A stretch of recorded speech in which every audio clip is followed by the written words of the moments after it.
दुख के साथ मुझे कहना पड़ रहा है, लोकतंत्र में जीत के बाद गरिमा होनी चाहिए, लोकतंत्र में जीत के बाद ग्रेशियसनेस होनी चाहिए, जीत को एक्सेप्ट करने में एक गरिमामय तरीका होना चाहिए। आज बंगाल में ये जो तरीका है, जिस प्रकार से आज हम वहां हिंसा देख रहे हैं, ये किसी ने भी नहीं सोचा था कि हिंदुस्तान के लोकतंत्र का इस प्रकार से किसी राज्य में धज्जियां उड़ेंगी। मुझे ये कहते हुए और मुझे ये प्रेस कॉन्फ्रेंस करते हुए भी बहुत दुख हो रहा है। बंधुगण, दिल दहलाने वाले दृश्य सोशल मीडिया में, टेलीविजन चैनल्स के माध्यम से हम सभी देख पा रहे हैं। रूह कांप उठती है ऐसे दृश्य देख के। लोगों के घर में आग लगा दिए गए हैं, लोगों के घर तोड़े जा रहे हैं, कार्यकर्ताओं की हत्या की जा रही है, अराजकता सड़क पर पूरी तरह से छा गई है। काले बादल आज बंगाल के ऊपर हिंसा के रूप में मंडरा रहे हैं और संपूर्ण रूप से वहां जो प्रशासन है वो चरमरा गई है, वो समाप्त हो गया है।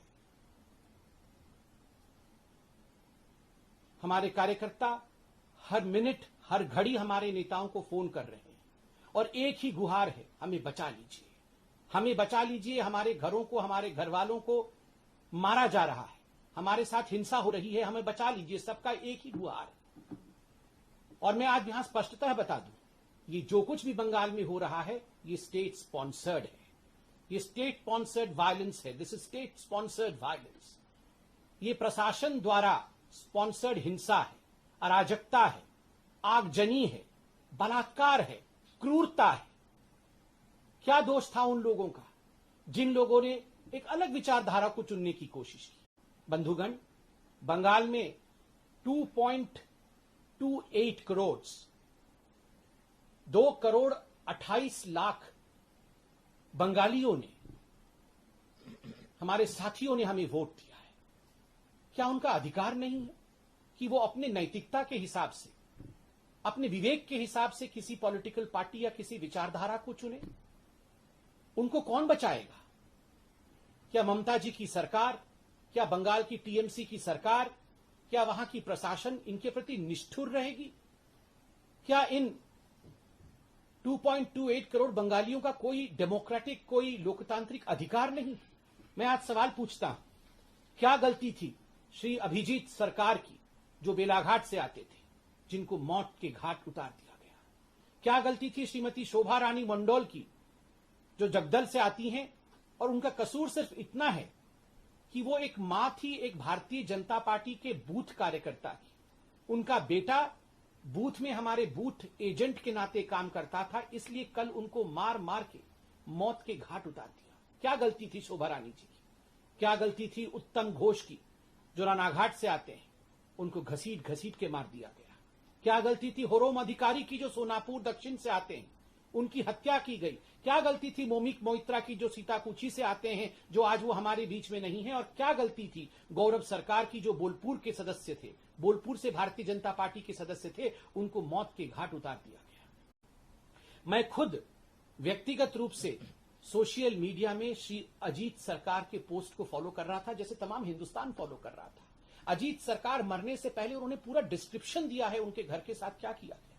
उनके घर के अंदर टीएमसी के गुंडे घुस आते हैं। ये जो अजीत सरकार है, ये कुत्तों के प्रति बड़ी इनकी आसक्ति रही है। जो स्ट्रे डॉग्स होते हैं, उनको वो अडॉप्ट करते थे, उनको पालते थे, उनको दूध पिलाना, उनको पाव रोटी खिलाना, किस प्रकार से वो करते थे, एक मानवता का काम करते थे। उन्होंने लिखा है मरने से पहले कि मेरे घर में टीएमसी के गुंडे घुस आए और जो कुत्ते मैंने पाल रखे थे, उस कुत्ते ने छोटे छोटे बच्चे दिए थे, उनको काट दिया, उनको नृशंसता के साथ, उनको क्रूरता के साथ उनको मार दिया। उसके बाद उनके घर में आग लगाई गई और बाद में सड़क में खींच करके उनको लिंचिंग करके बीच सड़क में टीएमसी के गुंडों ने मौत के घाट उतारा। उनकी गलती सिर्फ इतनी थी कि उन्होंने भारतीय जनता पार्टी के लिए काम करने को स्वीकार किया था। बंधुगण, आज इन्हीं सभी विषयों को ध्यान में रखते हुए, जिस प्रकार की क्रूरता बंगाल में हो रही है, भारतीय जनता पार्टी के राष्ट्रीय अध्यक्ष आदरणीय श्री जेपी नड्डा जी आज खुद बंगाल जा रहे हैं और सभी कार्यकर्ताओं से हमें अपील है, आप बिल्कुल ना घबराएं। संगठन, पार्टी एकमुश्त होकर आपके साथ खड़ी है। पार्टी के अध्यक्ष अर्थात स्वयं पार्टी आज आपके साथ खड़ी रहेगी, आपके घर पर आएगी, आपसे अध्यक्ष जी मिलेंगे। आपके दुख और सुख के बेला में, आपके दुख और सुख की बेला में हम एकजुट होकर लोकतंत्र को बचाने का कार्य करेंगे। और मैं याद दिलाऊं, ये वही जेपी नड्डा जी हैं, ये वही हमारे अध्यक्ष हैं जिनके ऊपर ममता जी की क्रूरता उस समय भी हमने देखा था जब डायमंड हार्बर जाते समय उनके ऊपर पत्थरों की बौछार हुई थी। वो तो ईश्वर का और मां काली का शुक्र है कि उनकी जान बच गई थी। मगर आज हमारे अध्यक्ष जी, भारतीय जनता पार्टी, समूचे रूप से भारतीय जनता पार्टी के जो कार्यकर्ता हताहत हो रहे हैं, जो हिंसा को सह रहे हैं, हम आपके साथ खड़े होंगे। बंधुगण, एक बात मैं कहना चाहूंगा, ये प्रायोजित हिंसा है, ये संयोग नहीं, ये प्रयोग है।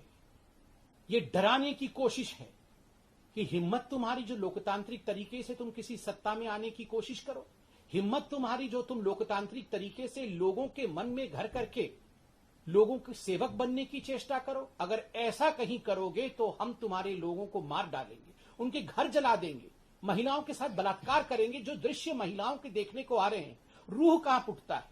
महिलाओं को घरों से निकाल कर बाहर बीच सड़क पे गैंगरेप करना, उनके साथ बलात्कार करना, उनके कपड़े फाड़ देना, अर्धनग्न अवस्था में उनके साथ जिस प्रकार का व्यवहार किया जा रहा है, ये किसी भी सभ्य राज्य में, किसी भी सभ्य संगठन में, किसी भी सभ्य संस्थान में ये नहीं हो सकता है। इसके लिए कोई स्थान नहीं। मैं ममता जी से अपील करना चाहूंगा, ममता जी आप जीती हैं, उसके लिए बधाई सबने दिया है आपको, जीत में गरिमा। और सबसे बड़ी बात है, आप एक महिला मुख्यमंत्री हैं। आपने अपने आप को बंगाल की बेटी बताया है। जिन माताओं के साथ बलात्कार हो रहा है, जिन बच्चियों को घर से बाहर निकाल के मारा जा रहा है, क्या वो बंगाल की बेटी नहीं है? क्या वो महिला नहीं है? Do they deserve this? क्या उनके साथ इस प्रकार का व्यवहार होना चाहिए? ममता जी, आप अपने दिल के अंदर झांक करके देखे, एक बार अपने दिल से पूछे कि उन माताओं ने क्या गलती की थी। सिर्फ इतनी गलती की थी कि उन्होंने भारतीय जनता पार्टी को वोट किया। बंधुगण, मैं यह भी पूछना चाहूंगा ममता जी की पार्टी से, और मैं इसलिए कह रहा हूं कि यह संयोग नहीं प्रयोग है, यह प्रायोजित है, क्योंकि ममता जी के उस भाषण को जरूर सुनाइए। चुनाव से पहले ममता जी ने भाषण देते हुए कहा था, एक दिन ऐसा भी आएगा, यह चुनाव तो समाप्त हो जाएगा, चुनाव समाप्त होने के बाद सीआरपीएफ भी अपने घर चली जाएगी, चलो थोड़े दिन रुक भी जाएगी, उसके बाद तो घर चली जाएगी, मगर उसके बाद का समय हमारा होगा, उसके बाद का समय टीएमसी का होगा, हम भी देखेंगे उसके बाद क्या होगा, हम भी देखेंगे। ममता जी, कभी भी जो सेवक होता है वो इस प्रकार नहीं कहता है। आज पूरा हिंदुस्तान, पूरा विश्व देख रहा है बंगाल में क्या हो रहा है, और शांति की अपील भी आप इस प्रकार करती हैं। शांति की अपील में भी अशांति, शांति की अपील में आप कहती हैं कि हमारे साथ तो बीजेपी वालों ने अत्याचार किया, सीआरपीएफ वालों ने अत्याचार किया, मगर चलो आप लोग ऐसा मत करो। ये कोई शांति की अपील है? ये शांति में भी जहर घोलने की चेष्टा है। कहीं ना कहीं आप इंगित कर रही हैं कि जो हो रहा है वो सही हो रहा है। बंधुगण, अंत में मैं इतना ही कहना चाहूंगा, ये जो टीएमसी पार्टी है, आपको याद होगा, कहीं भी कुछ घटना घटती थी तो ये डेलीगेशन भेजती थी। डेलीगेशन उत्तर प्रदेश में, डेलीगेशन कर्नाटक में, डेलीगेशन मध्य प्रदेश में, और हर जगह जाके ये फोटो टूरिज्म करके इनका डेलीगेशन आता था।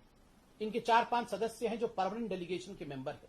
ममता जी, एक भी डेलीगेशन आपने इन हिंसाग्रसित राज्यों, इन हिंसाग्रसित क्षेत्रों में भेजा है? बंगाल के अंदर जिन माताओं का कत्ल हुआ, जिन माताओं के साथ गैंगरेप हुआ, उनके घर में या जिनके घर को फूंक दिए गए, उनके घर में कोई डेलीगेशन आपका गया है?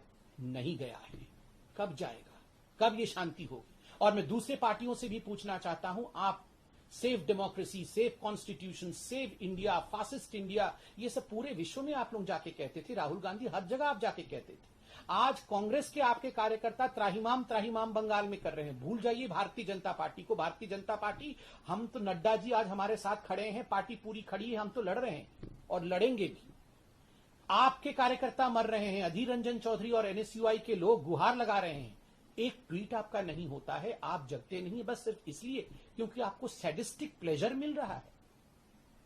मुझे बहुत दुख के साथ कहना पड़ रहा है, कि जिस समय सभी को एकजुट होना चाहिए, क्योंकि हिंदुस्तान के डेमोक्रेसी, हिंदुस्तान के लोकतंत्र से बड़ा पूरे विश्व में कोई लोकतंत्र नहीं है। उस डेमोक्रेसी को अगर रक्त रंजित कर दिया जाएगा तो इसमें कोई पार्टी का विषय नहीं है, ये मानवता का विषय है। मानवता के लिए हमें एक होना पड़ेगा। और मैं सिर्फ इतना याद दिला के अंत करूंगा अपने वक्तव्य को कि आज 80 सीटों के साथ भारतीय जनता पार्टी मुख्य विपक्षी पार्टी है। We are the main opposition party today in Bengal and the main opposition party takes a pledge. हम ये प्रतिज्ञा करते हैं कि हम अपने कार्यकर्ताओं को और हम वो 2.28 करोड़ बंगालियों को जिन्होंने हमारे नीति, हमारे विचार के प्रति अपनी प्रतिबद्धता दिखाई है, उनके साथ हम खड़े होंगे, उनके अधिकारों की आवाज हम बनेंगे।